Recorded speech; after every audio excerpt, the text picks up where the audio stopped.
السلام عليكم ورحمة الله وبركاته. أعوذ بالله من الشيطان الرجيم. بسم الله الرحمن الرحيم. الحمد لله رب العالمين الرحمن الرحيم. اللهم صل على محمد وعلى آله وأصحابه أجمعين. اللهم بارك على محمد وعلى آل محمد كما باركت على إبراهيم وعلى آل إبراهيم إنك حميد مجيد. رب اشرح لي صدري ويسر لي أمري واحلل عقدة من لساني يفقهوا قولي. اللهم تقبل منا إنك أنت السميع العليم وتب علينا إنك أنت التواب الرحيم. Amma ba'd, my dear respected brothers, sisters, elders, brothers present in the masjid, and also brothers and sisters watching from outside of the masjid. First of all, may Allah subhanahu wa ta'ala bless all of us for sitting in a masjid, sitting in a gathering with the intention of learning the deen of Allah subhanahu wa ta'ala. And these kind of gatherings are obviously very special to Allah. These gatherings, we pray that they are surrounded and encompassed by angels, and Allah descends and sends down His mercy upon us and accepts from us whatever good deed that He enables us to do, inshallah ta'ala. We stopped last time on page number 82 of Maraq al-Sa'adat, the version that we're following, on the etiquette of adab of the prayer, which was page number 82. And today, inshallah, we'll be going into something which is inshallah a bit more easy, a bit more maybe fun to learn, inshallah ta'ala, because last lesson it was a bit dense and we had to deal with a bit of challenging issues first and then explain everything. And obviously, alhamdulillah, we've managed to get through those, the sunan of salah and the adab of salah. Today, inshallah, supplications of the prayer. So some of the du'as that you usually use in your prayer, what they mean and how to pronounce them. Sounds very good, right? Easy, inshallah. And inshallah, then we'll be moving on to things that invalidate and nullify the prayer. Mufsidat as-salah. First of all, some of the supplications of the prayer. We normally, the author has brought at-tahiyyat a bit later on. He's brought Subhanak Allahumma a bit later on. Even the Subhanak Allahumma wa bihamdika wa tabarak asmuka wa ta'ala jadduka wa la ilaha ghayruk is what we recite as soon as we start our salah. But here he's talking about the first thing, he's saying at-tahiyyatu lillahi, because this is one of the wajibat, meaning to recite the last tashahhud, you have to do it, it's mandatory. And therefore he brought it forward and he said, at-tahiyyatu lillahi, what it means is, greetings are for Allah, as well as prayers and all things pure. Peace be upon you, O Prophet, as well as the mercy of Allah and His blessings. Peace be upon us and upon all of the righteous servants of Allah. I testify that there is no deity except Allah subhanahu wa ta'ala, and I testify that Muhammad sallallahu alayhi wa sallam is his servant and messenger. So this is at-tahiyyatu lillahi. And now if you want the Arabic of it, go to page number 191 and you'll have the Arabic script of it if you don't know exactly what letters you're supposed to be pronouncing. And it will show it to you in Arabic, inshallah, so you don't have any more doubts. Or if you want to teach it to someone else, your younger brother, your younger sister, your student. Look, it says on beginning on page number 91, 191, التحيات لله والصلوات والطيبات السلام عليك أيها النبي ورحمة الله وبركاته السلام علينا وعلى عباد الله الصالحين أشهد أن لا إله إلا الله وأشهد أن محمدا عبده ورسوله. Now, in association with this dua and this tashahhud, there is a very famous story. And now, due diligence, right? This story is mentioned by some of the fuqaha in their books. And from what we have done in terms of research, this story is not mentioned in any of the hadith books. But it is mentioned in some of the fiqh, for example, Sirat ibn Hisham, as far as I recall, inshallah, is where Ibn Hisham's Sirah, he mentions this, that Allah subhanahu wa ta'ala and the Prophet sallallahu alaihi wasallam, when they spoke to each other in the Mi'raj, that this at-tahiyyatu lillahi was actually a correspondence and a communication between the two, between Allah subhanahu wa ta'ala and the Prophet sallallahu alaihi wasallam. Now, even though the meaning might seem to concord and to go along with it, but this is, again, to be fair completely, it's not mentioned in any of the, as far as we know. If someone does, then mashallah, let us know. But as far as the research has found, from myself, from mashayikh, from other friends, colleagues, other scholars, mashallah, we couldn't find this in any of the hadith books as such. The books that are known for collecting a hadith. So the story goes, and it says, at-tahiyyatu lillahi means greetings are for Allah. Okay, was-salawatu wat-tayyibat, as well as all pure things. And this is supposedly, according to the story, the first sentence that the Prophet ﷺ said to Allah in that meeting. And again, I'm saying this to you, that this might increase your focus and attention and in your salah, but generally the origin of it, I've just explained to you where it is. Okay? التحيات لله والصلوات والطيبات. All greetings are for Allah subhanahu wa ta'ala. And supposedly, according to the story, Allah says in response, peace be upon your Prophet. Assalamu alayka ayyuhan nabiyyu. Wa rahmatullahi wa barakatuh. So this is Allah responding to the greeting of Allah of Prophet sallallahu alaihi wasallam. And again, this is according to the story, so don't misquote me. And then we say, Assalamu alayna wa ala ibadillahi salihin. This is our sentence, that peace be upon all of us and all of the righteous servants of Allah subhanahu wa ta'ala. And then, Ashhadu an la ilaha illallah wa ashhadu anna Muhammadan abduhu wa rasuluh. I testify in the two testifications that we know as the Shahada. Okay, so this is the At-Tahiyyat. Story, take it if you like it. You don't like it, leave it. Main thing is At-Tahiyyatu lillahi wa salawatu wa tayyibat is a part, is an integral, is a very important part of your salah. It's very important that every Muslim knows this dua, this At-Tahiyyat, this tashahhud, so that you can recite it in your, especially in your final sitting. So if it's 2 rakat salah, then in after 2 rakats, or if it's a 3 rakat prayer, then in the last sitting, and if it's a 4 rakat prayer also, in the last sitting, you need to make sure you recite At-Tahiyyatu lillahi. In the middle, even if you miss it, then you can recite the sahwa and inshallah you make up for it. In the final sitting, one adds. So after At-Tahiyyatu, you know this. Allahumma salli ala Muhammad wa ala ali Muhammad kama sallayta ala Ibrahim wa ala ali Ibrahim innaka Hamidun Majid. Allahumma barik ala Muhammad wa ala ali Muhammad kama barakta ala Ibrahim wa ala ali Ibrahim innaka Hamidun Majid. So this is At-Tahiyyat, and then the salams and the sort of the salams upon the Prophet sallallahu alaihi wasallam, and then final supplication is the following or the like. Now here he's saying to you, our Lord, grant us good in this life. رَبَّنَا آتِنَا فِي الدُّنْيَا حَسَنَةً وَفِي الْآخِرَةِ حَسَنَةً وَقِنَا عَذَابَ النَّارِ. Okay, so he's saying that after Allahumma salli, Allahumma barik, you can recite this dua, which is perfectly fine. It's meant, رَبَّنَا آتِنَا فِي الدُّنْيا حَسَنَةً وَفِي الْآخِرَةِ حَسَنَةً وَقِنَا عَذَابَ النَّارِ. It's in the Quran, right? It is in the Quran. I'm not getting confused about it. But generally, this dua is one of the du'as that you can recite.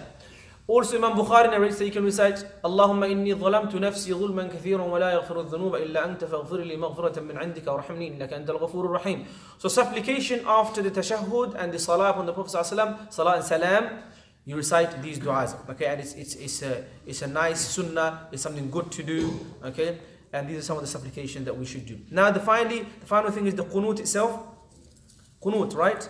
Qunut is basically in the witr prayer. We said, Allahumma inna nasta'inuk wa nastaghfiruka wa nu'minu bik wa natawakkalu alayka wa nuthni alayka al-khayr wa nashkuruka wa la nakfuruk wa nakhla'u wa natruku man yafjuruk. Allahumma iyyaka na'bud wa laka nusalli wa nasjud wa ilayka nas'a wa nahfid wa narju rahmataka wa nakhsha 'adhabak inna 'adhabaka bil kuffari mulhiq. Did we translate the Allahumma salli, Allahumma barik? Let's just translate it quickly. Allahumma salli means, oh Allah, send mercy upon Muhammad and upon the family of Muhammad, just as you send mercy upon Ibrahim and upon the family of Ibrahim, and send blessings upon Muhammad and upon the family of Muhammad, just as you have sent blessings upon Ibrahim and upon the family of Ibrahim in all of the worlds. Indeed, you are praiseworthy and majestic. Innaka, so, Innaka Hamidun Majid. You are the praiseworthy and the majestic. So this is the last part of it. Allahumma inna nasta'inuk. This is what it means. Oh Allah, we seek your help and your guidance. Allahumma inna nasta'inuk. Just like you said, ihdina as-sirat al-mustaqim. Or iyyaka na'budu wa iyyaka nasta'in. Okay? That we only worship you and ask you for your help. So you're saying that again here in the qunut, we seek your help and your guidance. We ask for your forgiveness. Wa nastaghfiruk. And turn to you in repentance. ونستغفرك اللهم نستعين ونستغفرك ونؤمن بك. Yes, we believe in you and place our trust in you. ونتوكل عليك ونثني عليك الخير. And we praise you with every good praise. ونثني عليك الخير كله. You can say and sometimes you can say, or you can also say ونثني عليك الخير كله ونثني عليك الخير. Or al-khayr, every good praise. That al-khayr includes all of the good praises. وَنَشْكُرُكَ, we thank you. وَلَا نَكْفُرُكَ, and we do not reject you. So you're sort of reaffirming that oath with Allah subhanahu wa ta'ala. We cast out and abandon anyone who disobeys you. وَنَخْلَعُ وَنَتْرُكُ مَنْ يَفْجُرُ. And this is an indication that it's not good to have bad friends. You shouldn't have bad friends. Okay, because people that do not take you towards Allah are usually going to be taking you away from Allah subhanahu wa ta'ala. So it's very important to choose your friends carefully. And this is there. We cast out and abandon anyone who disobeys you. Oh Allah, you alone do we worship. Allahumma iyyaka na'bud. Only you worship. Wa laka nusalli wa nasjud. And for your sake alone do we pray and prostrate. To you alone do we earnestly strive and hasten. اللهم إياك نعبد ولك نصلي وإليك نسعى ونحفد ونرجو رحمتك, and we hope for your mercy and fear your punishment. ونرجو رحمتك ونخشى عذابك إن عذابك بالكفار والحق. Your true punishment will be upon or met or cast upon out to the disbelievers. So this is a beautiful, beautiful dua. You know, it sort of has the meaning of Surah Fatiha. It reaffirms your faith. It talks about, you know, all the things that we've spoken about. It's a lovely dua to do in your qunut, in your witr salah. The follower in a congregation of the witr prayer recites the qunut as well, just like he does in tashahhud. Okay, so if you're saying Allahumma inna, generally, if in the Hanafi traditional way of doing qunut of witr, the imam would say Allahu Akbar and go quiet. And there will be a moment of silence in which everyone is reciting Allahumma inna nasta'inuk, and that dua. And then after they will say Allahu Akbar and go to ruku'. So generally in this silent moment, everyone is supposed to be reciting the qunut just like they would do at tahiyyatu. Khalas? One who is unable to recite this, i.e. the above qunut, he may simply say, Oh Allah, Ya Rabb, 3 times or the like. The opening, so if someone, for example, has just learned how to pray now, you can't say, yo, don't go and pray until you know this dua. You can go and pray, you know, do Ya Rab, or other sort of simple supplications, and then when they know this, they can also do this, inshallah, tabarak wa ta'ala. The opening supplication in thana of the prayer is the following. Subhanak Allahumma wa bihamdika wa tabarak asmuka wa ta'ala jadduka wa la ilaha ghayruk. Glory be to you, O Allah. With your praise, blessed is your name, exalted is your honor. There is no deity besides you. These are some of the lovely du'as that we recite. And now we come to things that invalidate the prayer. Mufsidat. The following things invalidate the ritual prayer. In a salah, you shouldn't do these things because it will invalidate your salah. Number 1, to utter a word of human speech as opposed to words of prayer, even if it is out of forgetfulness. Okay? So out of nowhere in your salah, it happened to someone once. No joke. Someone stood up for prayer, Allahu Akbar, and honestly, they started singing a nasheed. I forgot who it was someone within the family, but they started singing a nasheed in their salah, because they were reciting that nasheed beforehand. So Allahu Akbar, when he started singing a nasheed, I forgot what nasheed it was, but he started saying that nasheed. So to utter a human word, it will break your salah. Excessive movement, and this is a very important point. This is called al-amal al-kathir. Prophet says in the hadith that you should abide by second and uskunu fi salah, that you should be calm and composed and not move too much in salah. So it's very important to not move too much in salah, especially unnecessarily.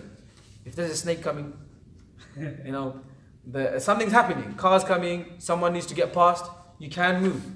But some people, or some of us, generally we find ourselves touching your beard once, touching your nose once, touching your ear once, and touching so many movements. And if there is too much movement, it will probably come later on, it actually breaks your salah. So excessive movement, okay, and the count, they usually say more than 3, because anything more than 3 is considered to be too much. Or is basically, more than 3 or more is basically a lot.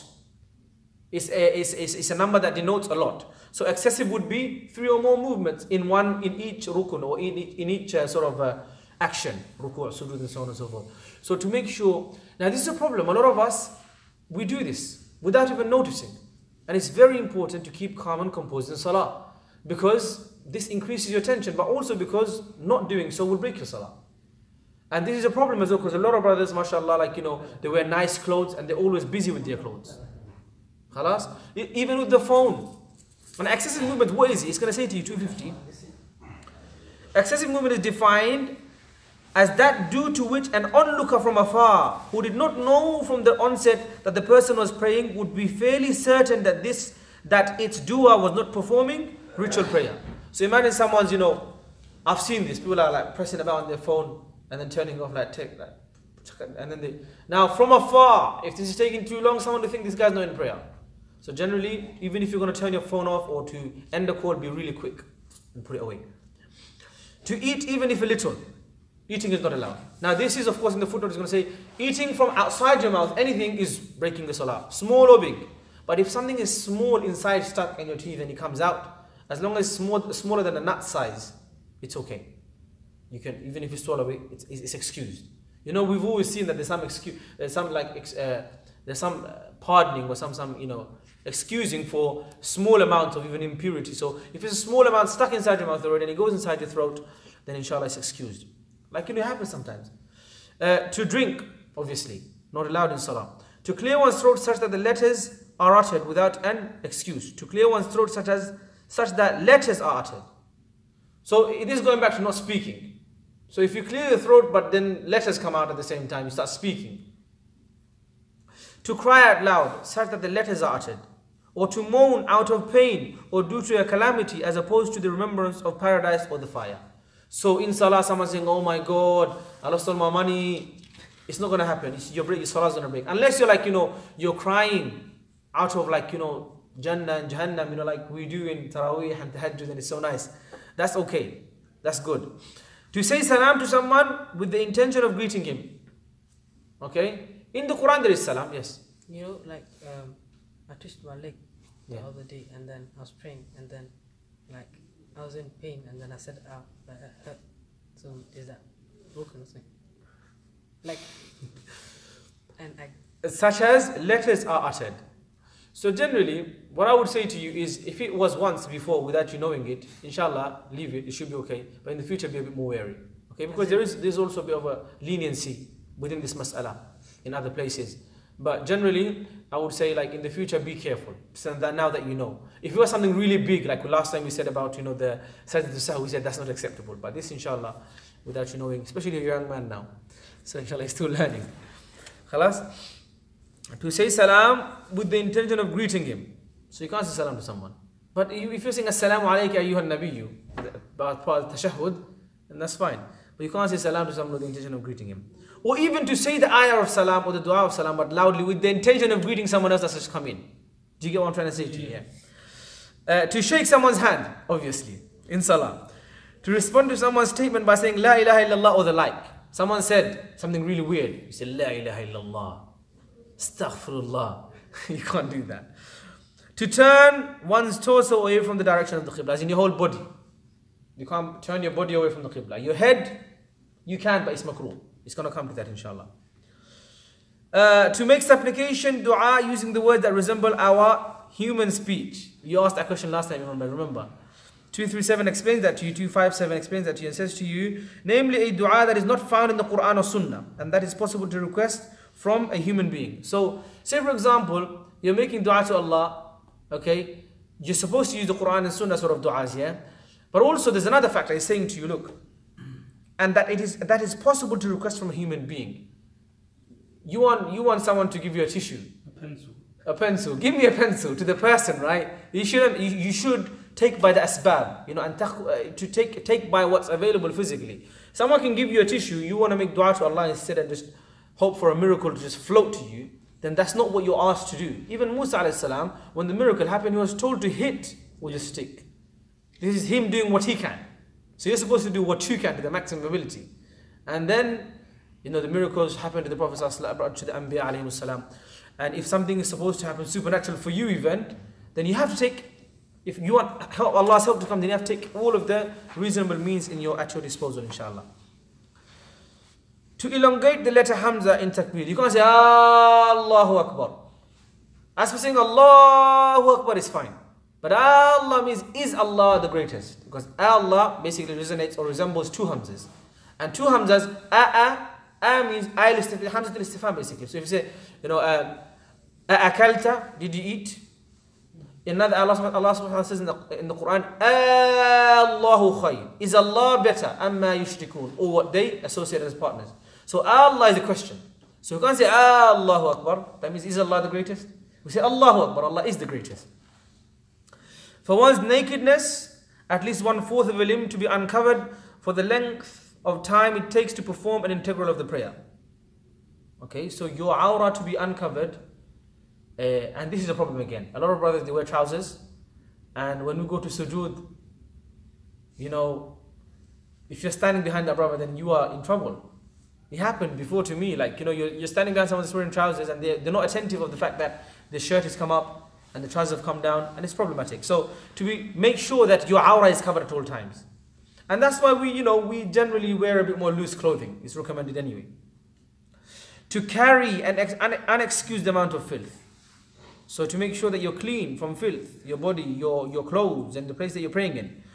For the follower to precede the imam by an integral. So if you go up in front of the imam and go do something before the imam, that's also something that breaks the salah. And it's got a bit of explanation. Which the imam does not perform afterwards with the follower, or which the follower does not repeat afterwards. So let's say, for example, he's done sujood, and then he's done one sujood and you're still doing something else, and he's gone to the next sujood, then that means you've missed that action. Or he's done both the sujoods and you have no time to do both the sujoods. He stood up, or he's gone to tashahhud. So imam's moved on. So to precede the imam by an integral, to do something before the imam completely, which he hasn't done yet, or he moves on after, which the imam does not perform afterwards with the follower. Generally, don't do things before the imam, even if he's standing. Okay, إِنَّمَا جُعِلَ الْإِمَامُ لِيُتَمَّ بِهِ, that the imam has only been made to be followed. So if he prays, then you should follow. You shouldn't go in front physically or in action. To miss an integral of the prayer and not to make it up later before the end of the prayer. Common sense, right? If you miss a wajib and you don't make up for it by doing sajdat sahwa, so on and so forth, then your salah will be invalidated. All of the above invalidate the prayer if done before sitting in the final sitting position, for the length of the time it takes one to recite the tashahhud. All of the above invalidate the prayer if done before sitting in the final sitting position, for the length of time it takes one to recite the tashahhud.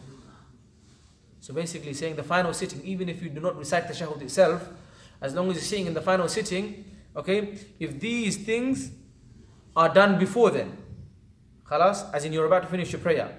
Now, generally, what does that mean? What it actually means is there's no room for you to correct it now.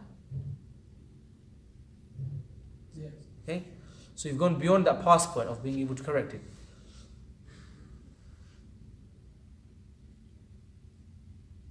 Or generally, as long as these things happen within salah. If it happens outside of salah, because the last tashahhud represents the ending of the salah. So he's saying as long as within the salah, as in from the takbir al-tahrim until the final sitting, then these things will invalidate your salah, because this is the time in which you are in your salah. Things that are disliked in the prayer, makruhat. Should we move on or should we stop? Let's read a bit more. I think it hasn't been that long. Okay, things that are disliked. This is quite a long list. So we're in for 32 things. To deliberately omit any mandatory wajib or sunnah act. 261 will explain to you properly. Okay, it is disliked, prohibitively disliked. Some of these things that are disliked is makruh, tahrimi, prohibitively disliked or very, very disliked. And some of them are makruh tanzihan or tanzihi, which is the lesser form of disliking. But deliberately omitting a sunnah act, 261 tells you that this serves as a general basis for why the remaining things are disliked. Let's go on. To fiddle around with one's garment or body without excessive movement, as excessive movement also invalidates the prayer. So fiddling around with the prayer, but this is not going to the position or the situation of excessive movement. Abath, generally like messing around. Yeah? In the Quran Allah says, أَفَحَسِبْتُمْ أَنَّا خَلَقْنَاكُمْ عَبَثًا. Do you think we've created you for messing around? For nothing.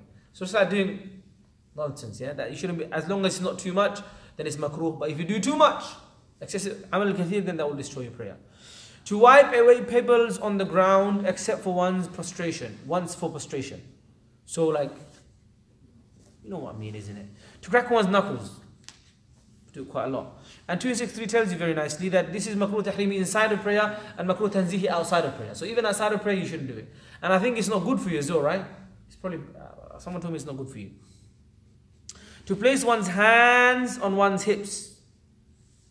I don't know why you do that. To turn one's neck, makruh tahrimi. To look around or something. To sit with one's knees up. Okay. Yeah. Okay?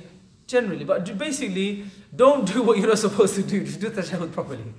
Do how we say it, basically, right? To lay one's forearms on the ground during prostration. So if you're touching your elbow, basically your forearms on the ground, then this is very disliked. Makruh harimi. To roll up one's sleeves. 268 will tell you the author himself stipulates the rolling of the sleeves to the elbows, suggesting that to do so slightly without exposing the forearms is not disliked. So basically, to have your elbows uncovered. Basically, this is what he's talking about. Is makruh, especially when you can cover it. Yes. Like, what if you just wearing a top and you're like a t-shirt? So then there you go. If you can cover your arms and it's not too hot and stuff, then you should. But if you've got an excuse, it's fine. But generally, you should try and cover. It's going to say later on as well, when someone's got enough clothes, you should try and, because the general principle is to beautify yourself in front of Allah subhanahu wa ta'ala.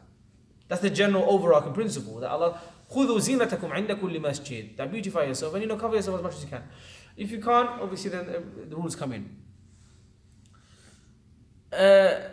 For men to pray in only a lower garment that covers his nakedness while having the ability to cover the whole body. Okay? You can pray, you'll be allowed, but if you've got more clothes, why not? To gather one's garments close to the body before going into prostration. So some people like they have loads of clothes, like really wide, and then they go whoosh, and they sort of slide it together and they go to ruku. It's too much. There are a few factors. One is that it's a lot of action, and 279 will tell you that 270 will tell you that this also is a sign of sometimes pride and arrogance. To place, now this is going to attack some people that we know. To place a shawl on one's head or shoulders, letting its ends hang down below. 271. This includes wearing any garment in a manner not customarily worn, such as a coat or a jacket on one's shoulder alone, without placing one's arm inside the sleeves. It is deemed prohibitively disliked, makruh tahriman. There is no difference between the garment being secure from falling down or not. This ruling would include a scarf around one's neck with its ends hanging below. Hence, one should take it off before the prayer. Some people wear shawls. So if it's just hanging and sort of draping and distracting you from salah, okay, my neck is clean today. To close one's eyes in salah is makruh tanzihi. It's not good to close your eyes generally, but if it will say 272 that if you think that closing your eyes is going to allow you to focus more, then you should. It's better. To yawn. Okay, to yawn obviously with the ability to be able to not yawn. 273. If the yawn is natural or not deliberate, then there is no harm in it. Yet one should still try to prevent it with his lips, or if necessary with his hands. If it is deliberate, it is deemed prohibitively disliked. To yawn intentionally. To stretch one's arms, exposing the chest. Come on. To cover one's nose and mouth. And this is basically saying to you that this is disliked because it is similar to what some non-believers used to do when they used to like burn coals and worship them. Yeah. So it's disliked basically for that reason, to avoid tashabbuh. It says that in the footnotes. To prostrate with one's forehead covered. It's basically, this is mildly disliked. Like that. Okay? So obviously if you can't uncover it, then that's fine. But if you need to cover it for a reason, then that's fine of course as well, inshallah. To prostrate on a picture of an inanimate creature.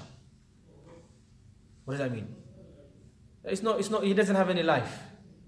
Okay? But to prostrate on a picture like that, if it's a human picture or any other picture, that's not even coming into the question. But inanimate picture, if it's under your feet, your arms is fine. But to prostrate on it is not allowed. It's makruh. It's wrong. Because it symbolizes, it is as though you're sujood, you're doing sujood to that. He says that to you on the footnote. To pray in a road. Come on. Don't pray in the middle of a road, basically. Especially if it's distracting traffic, yes. You know my auntie was saying that, when I was, the Slazenger tracksuits, apparently you're not allowed to pray with them. Well, if it's covering your knees, you're fine. The Slazenger. Oh, the image. Yeah, the Slazenger is the logo. The logo. Basically, there is the whole question of like, are you allowed to wear pictures in your clothes when you pray and stuff? Generally, if it's an actual prayer, it's like really, really problematic. Really problematic. Because in the whole question of should you have pictures hanging and the angels do not come into your room where there is pictures hanging. Again, this is a masjid and so on and so forth. And the whole like salah being valid or not valid, there's discussion. But then the lesser the clarity of the image, you come closer to the allowing side of things. Does that make sense? So if the eyes are gone, the shapes are gone, the physicality, you can't tell. And I think Slazenger logo is kind of a simple logo. You can't see much. I think it will be okay. But again, if you think for safety, you want to take it or hide it or unstitch it or cover it with a jubba or whatever, then Allah will reward you. Inshallah, Allah will reward you for that intention that you have. Okay? Someone actually asked me that question the other day, and I kind of explained it quite well, alhamdulillah, that saying that, picture, the more distant you can become from the picture itself, the more close you come to like not having a picture in the first place. So having an actual HD image is obviously one thing, and then having a cartoon version, and then like a dazed out version, and you get all the different washes, you can even get the filters in on Snapchat, Instagram. So the more lighter it becomes, the more faded it becomes, the more lesser it becomes like a picture, and therefore the more likely that it is, inshallah, excusable. To pray in a road is disliked. Lavatory, don't pray in a bathroom. Or a graveyard, because this resembles the prayer of people that do wrong prayers, Christians, Jews and others. To pray near filth, to pray on a stolen property, in a stolen garment, or after having made wudu from stolen water. Well, at least the guy's praying, man. He stole water to pray while having the urge to urinate or defecate, or while needing to relieve oneself from gas. It's just like, because you don't need to focus. To pray in work clothes, which are basically dirty or messy, especially when you can wear better clothes. To pray in a garment on which there is a picture of an animate creature. There you go. Okay? But like I said to you, the Slazenger logo is not actually a picture. Is it a picture? Can you tell that it's a lion or a jumping cheetah? You can tell the shape, but it's not an actual picture itself. So therefore, you should be okay, but then if you want to avoid, then that's good. To pray with one's head uncovered, unless done out of humility. This is really interesting. Because to cover your head, as far as we're concerned, generally is sunnah. And the debate is there. But generally, Prophet did cover his head. And, covering of the head is there. Okay, khalas?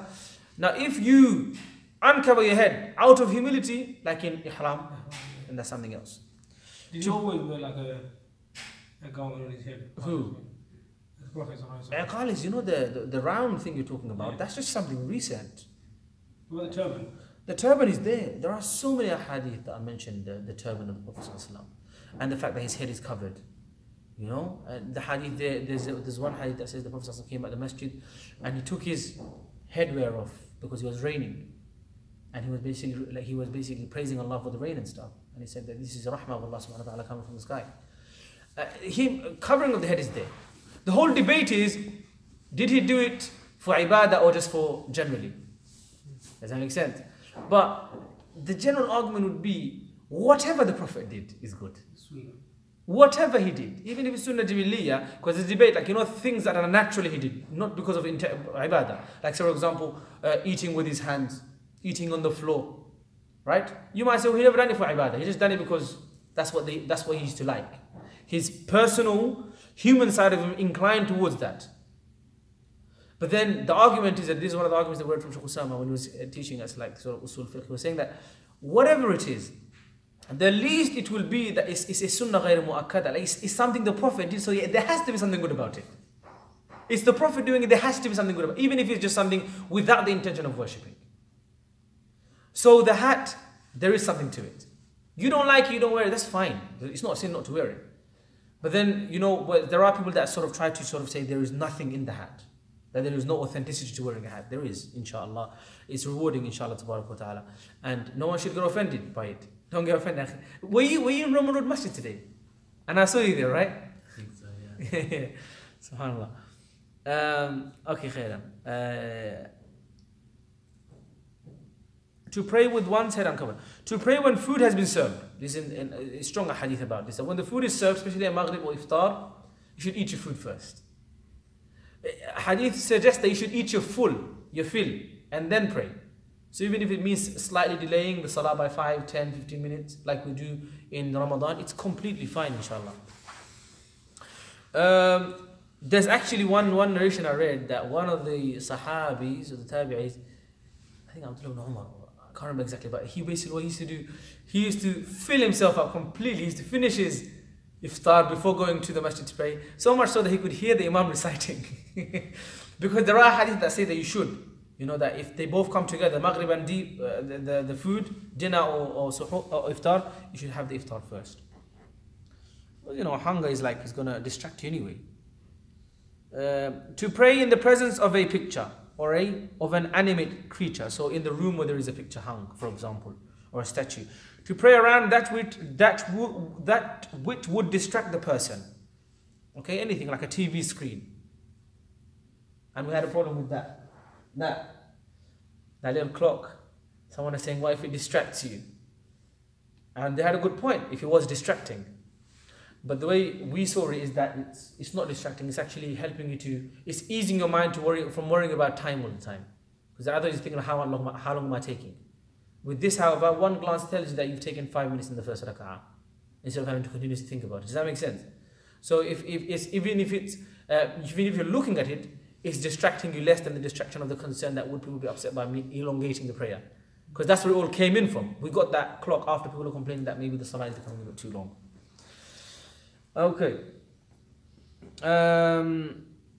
To pray in a congregation while standing alone in a row. This is disliked. Okay? Shouldn't make it on yourself. Should try to get someone to join with you. To pray in front of a furnace or ember. To pray in front of people sleeping. To wipe dirt or sweat off one's face that does not distract him during the prayer. To wipe dirt or sweat off one's face that does not distract him during the prayer. So if someone's sleeping, not to pray towards them. Okay? The Prophet ﷺ used to pray in the house of Aisha radiallahu anha, and because the space is so small, she used to be sometimes lying down in front of him, and he's praying. And then when he used to go to sujood, he would sort of tap her and she would move her legs, and he'd go to sujood and he would stand up again and he'd sort of stretch her legs out again. So this is where there was a massive disagreement when the Sahabas narrated that, you know, anything that goes in front of you breaks your prayer. They said that. The Sahabas narrate who are not within the household, who are like sort of witnessing the Prophet on outside. But Aisha radiallahu anha was like, what are you talking about? You know, because the narration said that, you know, anything that passes in front of a human being, of a praying person, be a dog or a woman. And Aisha radiallahu anha got very offended. She's like, you're basically putting us in the same line as dogs. So no way, I'm not going to accept that. And he said that she narrates the story so many times. Or it's not so many times, but that same narration is narrated so many times that she used to stretch her legs out, and so the fact, because the argument is, will your salah be valid if there was something in front of you, if there was a human in front of you? If the answer is your salah will be valid, but you shouldn't cross in front of someone that's praying. And there's a hadith that say to you that if someone knew how dangerous or how bad it is for you to cross someone's prayer, he would have waited for 40. And the 40 can refer to years, days, or months. But in any case, it's a big sin. Okay, so you shouldn't cross in someone's prayer. Another hadith that says you should, if someone is crossing in your prayer, the hadith says you should actually physically stop them. That's why you have those brothers. And then you have the brothers that stop you and they actually grab you. I've seen that happened to me once. In Egypt once I was crossing someone and literally grabbed me and pushed me away. And that is also there. To struggle to stop someone.